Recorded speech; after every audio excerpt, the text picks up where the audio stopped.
morning, and welcome to the Blue Apron Holdings third quarter 2022 earnings conference call and webcast. At this time, all participants are in a listen-only mode.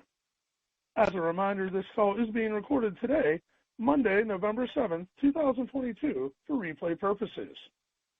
A slide presentation has been created to accompany today's remarks and can be accessed on the Blue Apron Investor Relations website.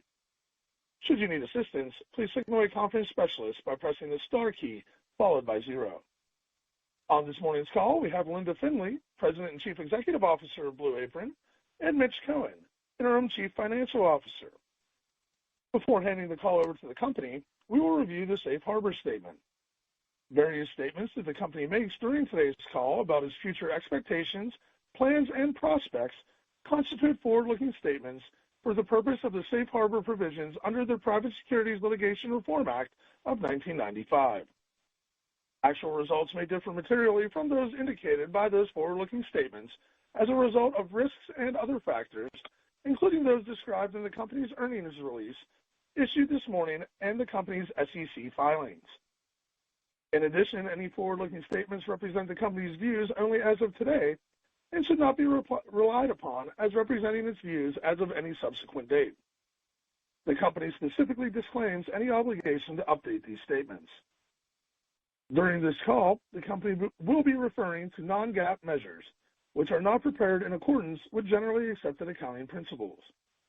You are encouraged to refer to the earnings release and SEC filings where it has defined these measures and to review the reconciliation of these non-GAAP financial measures to the most directly comparable GAAP measures.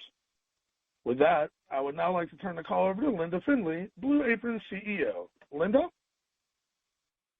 Thank you, and good morning, everyone. We're pleased to have you here today for an update on the business. Joining me on the call is our interim CFO, Mitch Cohen, who joined us a few weeks ago.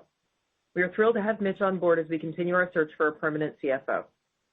Mitch comes to Blue Apron with a significant experience in consumer-oriented companies, including Redbox and Cerence. I would like to welcome Mitch and appreciate his ongoing support. Before I jump into the quarter, I'd like to directly address our cash position.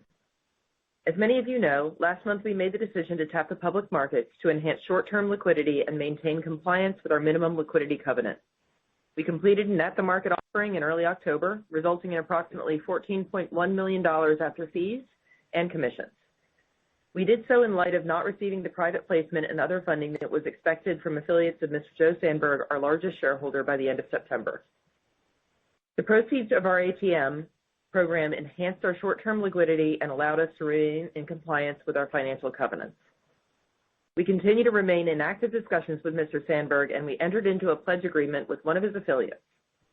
Under this agreement, Blue Apron was granted a security interest in certain securities of private companies with a value estimated to be significantly in excess of the $56.5 million owed. Mitch will speak a bit more on this. We are also taking actions to further stabilize our cash position.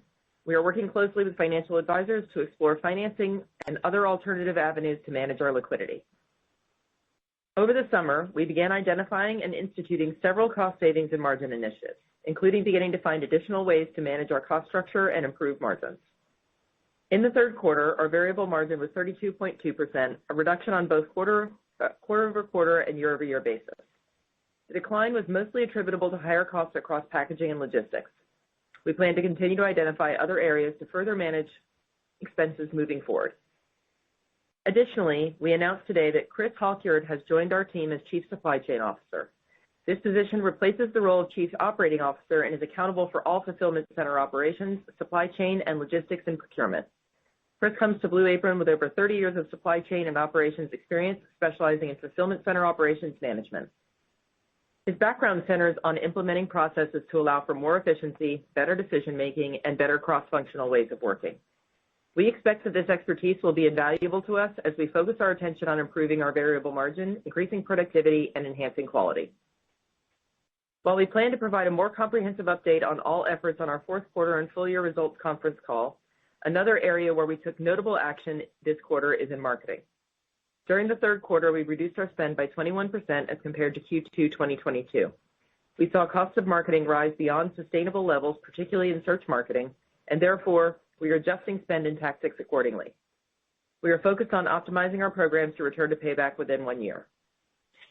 Considering the importance of marketing on our business, we are constantly looking at ways to improve our strategy, balancing where we are today and broader market conditions.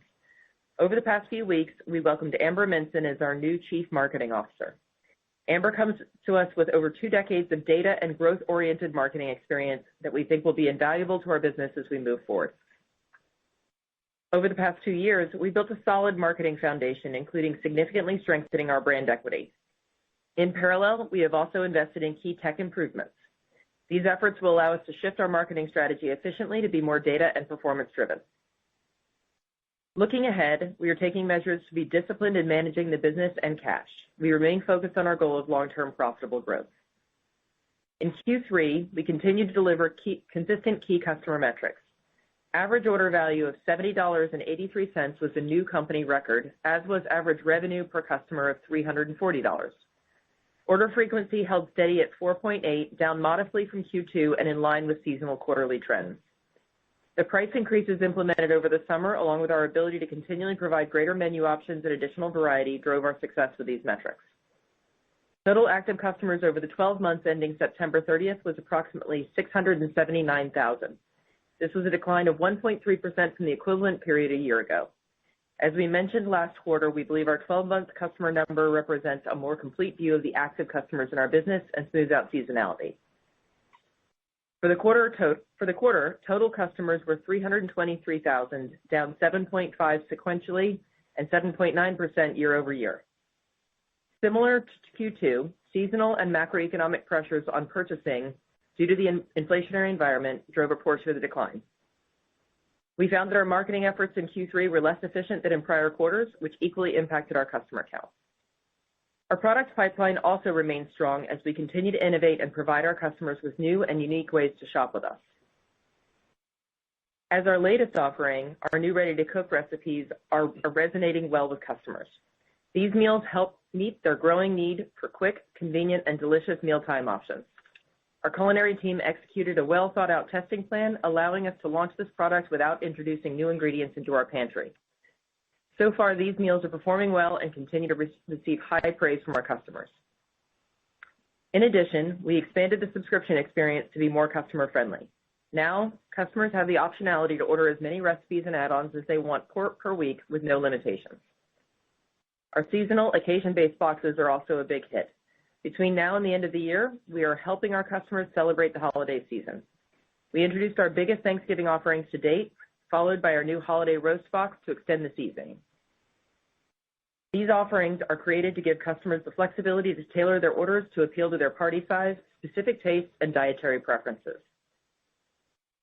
Partnerships also remain a big focus for us. We continue to expand our e-commerce presence to a wider pool of potential customers beyond our core ecosystem, including our gift card sales. Customers can now purchase a Blue Apron digital gift card on Costco.com. This allows us to bring a gift option to their customer base at a great value, especially as gift experiences are growing in popularity. In addition, starting in October, a selection of our popular meal kits, along with our seasonal boxes, are for sale online in the U.S. Amazon stores without a subscription. We are able to do so effectively by leveraging the process we established earlier this year when we introduced our product on another e-commerce platform. While the kits are sold on Amazon.com, the boxes are directly fulfilled by us, taking advantage of our ability to ship boxes within 1 business day. Furthermore, we continue to work with our current enterprise partners and look for additional opportunities to expand these efforts. We view our enterprise sales as a good way for us to further build brand awareness and drive revenue and customer growth. We also continue to focus on ESG and had several notable developments this quarter, including the launch of our inaugural ESG report, The Better Living Roadmap. This report details Blue Apron's ESG progress through 2021 and also highlights our first ever SASB report. The ESG roadmap focuses on 3 key priorities: people, product, and progress, and details our actions along with key initiatives against each of these areas. We also signed a partnership with Planet Forward, the leading carbon management platform for consumer companies, as we look to take proactive steps towards our net zero goals. Lastly, we also joined the United Nations Global Compact Initiative. As a participant, we have committed to elevating our role to show the different ways we can help support the outcomes of the United Nations 17 Sustainable Development Goals. Before I turn the call over to Mitch, I want to reiterate that we continue to drive towards our goal of achieving long-term sustainable growth in the future. We are implementing initiatives designed to address key fundamentals, including margin levels, PTG&A, and marketing. With that, I would like to turn the call over to Mitch for a review of our financials. Mitch? Thank you, Linda, and good morning, everyone. Great to chat with you today. To start, as Linda discussed, we completed an at-the-market offering in early October and after not receiving funding from Mr. Sandberg's affiliates as expected by September 30th. The offering helped to enhance short-term liquidity and keep us in compliance with our financial covenants. As part of the offering, we sold approximately 4.6 million Class A common shares at a average sales price of $3.25 for approximately $14.1 million after fees and commissions. I'll speak more on our current cash position towards the end of my remarks. With the execution of the at-the-market offering, we exhausted our prior shelf registration statement. Today, we filed the universal shelf registration statement for the registration of $100 million worth of shares of Class A common stock, senior or subordinated debt securities, preferred stock, and/or warrants. With this backdrop, let me run through our quarter performance and touch on some of the cost-saving initiatives we implemented. Starting with the top line, third quarter net revenue was $109.7 million, down 4% sequentially and roughly flat with the prior year. The sequential decline was primarily tied to seasonality and the presence of a bulk sale to an enterprise customer in the second quarter. As Linda highlighted, average order value hit another all-time high of $70.83, while average revenue per customer also a new record at $340. Price increases introduced over the summer, along with added variety and customization of our menu, drove the strong performance. Average orders per customer slightly declined sequentially from 4.9 to 4.8 due to the seasonal uptick in travel in the quarter. Travel also drove a decline in total customers to 323,000. Customers paring back their spending over inflationary concerns also impacted our customer count in the quarter. Turning to expenses, variable margin was 32.2%, representing a decline of 250 basis points quarter over quarter and 90 basis points year over year. The decline was due primarily to increased packaging and shipping costs, alongside a reduction in total customers in the quarter. The past summer, we experienced warmer than usual temperatures across the nation, requiring us to add additional packaging to keep food fresh. We also experienced a supplier issue on one ingredient and a logistics issue, and we are working to recover the associated costs. In the third quarter, PTG&A costs totaled $37 million, compared to $35.2 million in the same quarter last year, mainly driven by an increase in consulting spend to support our strategic priorities. Moving forward, we believe that we will achieve savings through the cost management initiatives we have begun identifying and implementing, and remain focused on optimizing our cost structure and improving margins. In addition, we pared back marketing spend in the quarter. In Q3, marketing spend was declined 21% to $17.3 million. In Q4, we expect marketing spend to be relatively flat versus Q4 2021 levels as we look at to manage spend and invest in areas with better ROI. Looking at our bottom line, we reported a net loss of $25.8 million and an adjusted EBITDA loss of $17.5 million. Operating cash flow was a negative $20.7 million. At the end of Q3, we had cash and cash equivalents of $31 million, which excludes the approximately $14.1 million after fees and commissions that we received from the completion of our ATM shortly after quarter end. As Linda discussed earlier, we remain active in discussions with Mr. Sandberg regarding his funding. On November 6th, we entered into a pledge agreement under which an affiliate of his granted us a security interest in certain assets of private companies, with a value estimated to be significantly in excess of the $56.5 million owed to us under the RJB private placement agreement. Additionally, we're working on a number of cost savings initiatives and in discussions with financial advisors to evaluate financing and other alternatives. We also are in discussions with our lenders, as assuming we receive no funding from Mr. Sandberg or other sources, we expect to be in breach of our minimum liquidity covenant as early as later this month.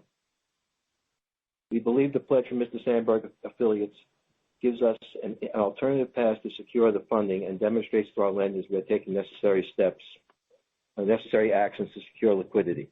Finally, before I turn over the Q&A, let me touch on briefly on the outlook. Because we have not yet received the anticipated funds from Mr. Sandberg's affiliates, we are withdrawing our previously announced revenue growth target of 7 to 13% for full year 2022. Moving forward, we will remain focused on achieving adjusted EBITDA profitability in the future and will evaluate providing updated targets once we have more clarity on our liquidity position. With that, let us open up the call to your questions. Operator? Thank you. We will now begin the question and answer session.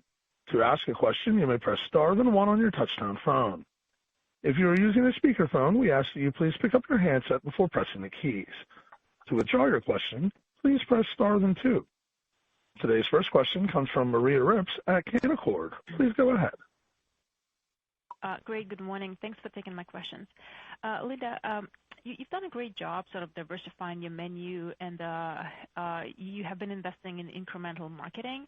I think if we look at year-over-year trends, but I think you did mention a little bit less efficient spend here in Q3. But maybe more broadly, can you talk about some of the factors influencing sort of your ability to grow subscribers at this point? Yeah, absolutely. So I think that, thank you very much for the question, by the way, Maria.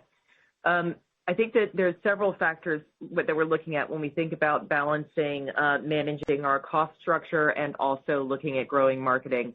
So what we've actually seen is the infrastructure that we've put in place on the marketing side will pay off as we take to a more performance and data-driven approach in our marketing going forward. So we've already started making some changes to increase efficiency in our marketing spend and redirect dollars towards the places where they're going to have the highest ROI. So we see several opportunities to make changes when it comes to digital marketing spend that can be a lot more efficient. Also, secondly, we did make some significant brand investments, which, as you know, are part of the additional costs that we saw in Q1 through Q3. While we plan to curtail some of those brand investments, we have made great progress in establishing long-term audience pools with those actions, and that's been very positive for what we see on marketing going forward. And then finally, we do continue to use some of these other non-traditional sales, such as enterprise and bulk sales, to expand our reach to new customers. Again, some of those get counted in our customer count, and some of them don't because of the nature of how we count our customers. So we're looking at ways that we can take some of those additional channels that we're using, including the Amazon announcement and our new Costco gift card sales channel, to increase our customer numbers going forward by converting them into subscribers and or continuing to expand the non-subscription business. So I do think what you're going to see is, while we'll still have significant marketing spend, a lot of that is going to be directed very closely towards performance and data-driven channels, rather than spread across some of the brand channels that we were doing before, which will increase efficiency. Got it. That's very helpful. And then secondly, now that you are in sort of in newer retail channels like Amazon, do you expect to see a different seasonal impact in Q4 given sort of your broader presence?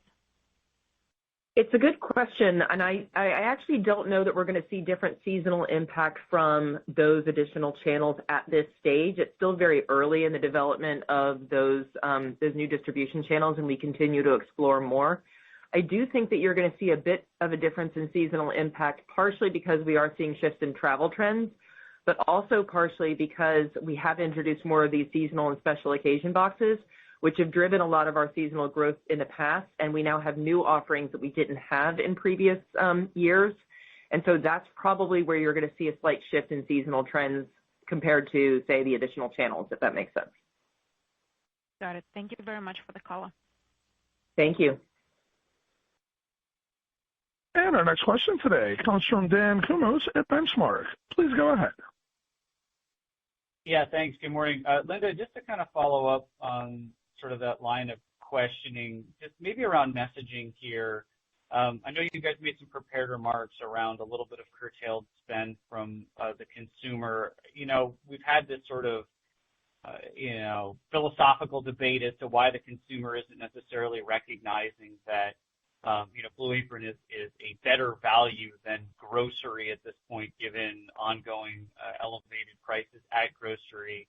And as the consumer continues to kind of reevaluate spend, even though apparently travel seems to be immune to that, how do you think about sort of your own go-to-market in trying to reinforce that messaging and not sort of fall prey to just a broader economic pullback?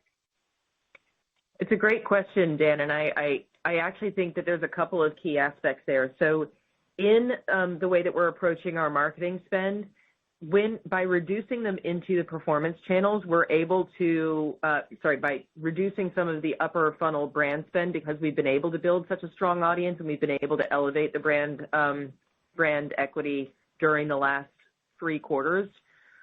What we are actually able to do is test more and more broad messaging around cost and a cost benefit. So you are correct that we are still able to source below the PPI, and we are still able to manage our pricing to consumers to be below what they might see in the grocery store, depending on the recipes, et cetera. And so getting that message out in a performance marketing channel is actually a big part of our strategy going forward. The other thing that's also a big part of the strategy going forward is people think about value. They're really balancing this concept of quality compared to price. And that's one of the other advantages we have because of our direct supply chain and the quality of our ingredients. We are able to really hone our message and demonstrate that value, not only through being a better value from a cost perspective, but also getting higher quality ingredients. So by redirecting a lot of that marketing spend into the performance channel, we're able to put more messages into the performance channel that tend to be in a more targeted way and really reach out to audiences directly. But it is a critical part of our strategy going forward. Got it. That's helpful. And then I guess I'll try to ask this question a little bit delicately. We talked before about, partnership and enterprise evolution from here. How much does the funding issue weigh on those conversations right now, frankly? And if you were to resolve that, I would have thought we might have had an announcement by now, or it felt like you guys were building momentum. So just is that a contemplation on that side of the equation at the moment? Well, I mean, I think it's fair to say that, of course, the funding conversations weigh on all discussions, not just on sort of the enterprise and bulk sales, but we continue to support our existing enterprise customers. We continue to be in discussions with new enterprise customers that just didn't close in Q3. And we also do continue to launch new channels like Amazon and Costco in this process. So we are continuing the momentum on it. But clearly, our biggest focus is making sure that we are able to secure funding into the business and continue our focus very directly. And to that point, Linda, just on marketplace expansion, how much, I know you have to get this probably resolved, but that doesn't take away from sort of the underlying work in terms of some of the, marketplace expansion you were discussing before. Correct. Yeah, no, we're full steam ahead on all of the marketplace expansion work that we're doing. That is, we think, a great opportunity not only to extend the sale of the products, but extend the brand. And again, as we've said in previous quarters, some of the most exciting things that we're doing on those e-commerce partnerships are really about the technology that we built in order to support it, that allows us to ship within one day and increase our distribution channels further. Got it. Super helpful. Thanks for the color. I appreciate it. Thanks so much, Dan. And our next question today comes from Ryan Myers at Lake Street Capital Markets. Please go ahead. Hey, good morning, guys. Thanks for taking my questions. So you called out in the prepared remarks you're implementing some cost reduction initiatives. Just sort of wondering if you can provide some more specifics on, what exactly you guys are doing, sort of walk us through kind of what levers you can pull. I know marketing is a big one there, but, what sort of detriment will that have on revenue growth? Just kind of understanding some of those initiatives would be helpful. Well, high level, we're looking at, again, marketing, consultants, professional fees. We're really taking a hard look at PTG&A here. As the new guy here, I have the fresh look, the ability of a fresh look, and there are places we have identified, and we have to go forward and execute on our plan. Yeah, I think what we've been able to do so far is really look at opportunities to optimize the marketing spend where we hope to actually gain efficiency through some of those reductions. And I think a similar concept applies when we think about real estate, when we think about human capital, where right now we're at the space where we're able to actually optimize the efficiency of the organization in a way that it helps propel growth rather than necessarily being a hindrance on the business. So we're always looking at across the board different opportunities to save money, but an important aspect of this too is what we talked about of really addressing our variable margin and really addressing the efficiency of the marketing spend, because that's where you're going to see the biggest opportunity from an ability to make cash go longer. Got it. That makes sense. And then I know the last couple of questions you sort of talked about it a little bit, but wondering what you can give us as far as demand from, the Amazon and Walmart.com partnerships. Have you guys seen quite a bit of orders from there? And I'm not sure if you're disclosing kind of how much revenue during the quarter that was, but I think any sort of specifics around that would be helpful as well. Happy to sort of touch on that, but it is still very early in the relationship. It has not become a significant portion of revenue yet, but I will say that we are seeing continued uptick, particularly with our new Amazon storefront. And so we continue to develop that as we look towards future quarters, but right now it's not large enough that we would necessarily break it out. A majority of what you're seeing in the ability to create revenue strength in the quarter compared to year over year, meaning, in other words, compared to the customer number and also year over year, comes from the additional product offerings and continued pricing initiatives. Got it. That makes sense. Thanks, guys. And ladies and gentlemen, as a reminder, if you would like to ask a question, please press star then one. Our next question comes from Mitra Ramgopal with Sidoti. Please go ahead. Yes, good morning, and thanks for taking the questions. First, just wanted to follow up on the Walmart-Amazon relationships. Obviously, it's still very new, but just curious if you're seeing any conversion to subscriptions yet.